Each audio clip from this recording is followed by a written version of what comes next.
Сәлем достар, баршаларыңызға. Бүгін сіздерге отчеттарыңызды тапсыруға мүмкіндіктеріңіз болмай бір себептермен кешігіп тапсырылайын деп жатса, сіздер отчеттарыңызды ұзартып қоюға болады. Бұл видео сіздерге пайдалы болады деп ойлаймын.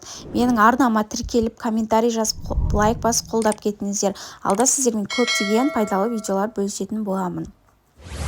Ең алдымен осылай кабинет налогоплательщика, кабинет КГД.gov.kz деген базаға кіріп аласыздар. Өздеріңіздің сосын сервисі дегенге барып регистрационный данныйға кіресіздер. Ол жерде төменге қарай түскен кезде 9-шы разделде по месту нахождения ИП деп тұрған жердегі УГД номер керек болады. Жазып аласыздар немесе суретке түсіріп алып сақтап аласыздар. Тек қана бұл жердегі ИП-ның адресінің УГД номері керек болады. Одан кейін налоговый заявление бөліміне барасыздар. Осы жерде продление, приостановление налоговой отчетности деген бөлімге кіресіздер. Міне кірген кезде сіздерге осылай басты бет шығады. Бұл жерде тек қана бір страница болады. Сол бір страницаны сіздер толтырып жібересіздер. Міне бірінші, екінші разделде сіздердің даннуларыңыз шығып тұрады.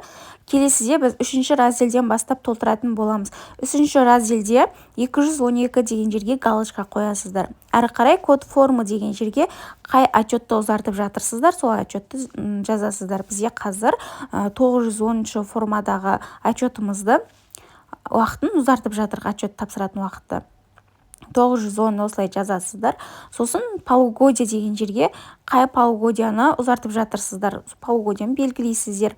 Одан кейін год деген жерге қай жылдыңкін ұзартып жатырсыздар, соны жазасыздар. Қазір 2024-тің екінші полугодиясы, сол отчетты біз ұзартып жатырмыз. 2024 деп жазамыз. Егер де сіздер ИП-ларыңыз басқа режимде болса, кварталды белгілейсіздер, айларды да белгілеп осылай жібере бересіздер.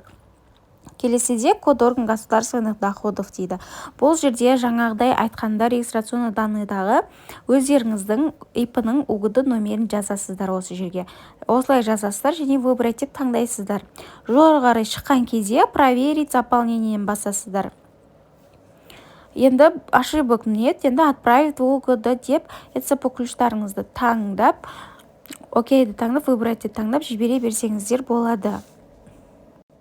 Келесі, сіздердің жіберген налоговыйға заявлениелеріңіз қалай көресіздер, қай айға дейінгі тоқтады, соны көреміз. Ол үшін налоговый заявление бөліміне кіресіздер, найтиді басасыздар. Жаңа ғана жіберген заявлениелеріңіз осы жерде тұрады, уведомлениесін аласыздар. Міне осылай тартып аласыздар, оған кіресіздер, сол кезде міне жазулы тұрады.